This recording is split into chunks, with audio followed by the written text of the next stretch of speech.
sa inyo. Yes, I know. Thank you po. My gosh. Happy birthday, You have a Abs. wonderful, wonderful birthday. Thank you po. Thank you for spending it with us.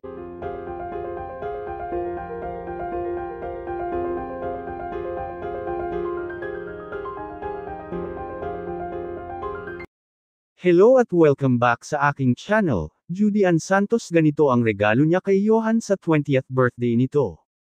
Bilang bahagi ng espesyal na regalo ni Judy Ann kay Johan, dinala niya ito sa kanilang paboritong derma clinic para sa ilang years na pagpapaganda at pagpapahinga.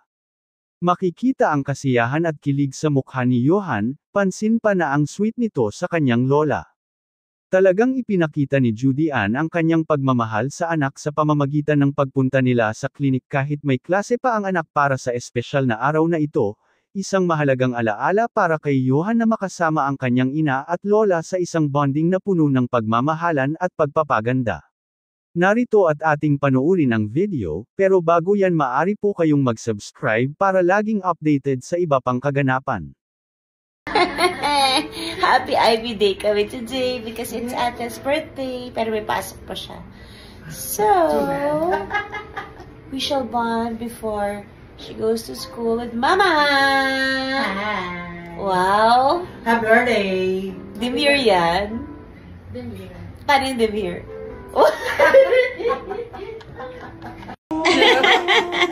Dito na siya nagdalaga sa inyo. Yes, I know. Thank you po. My gosh. Happy birthday, You have a Abs. wonderful, wonderful birthday. Thank you po. Thank you for spending it with us. Thank you so much po. Thank you, Ate.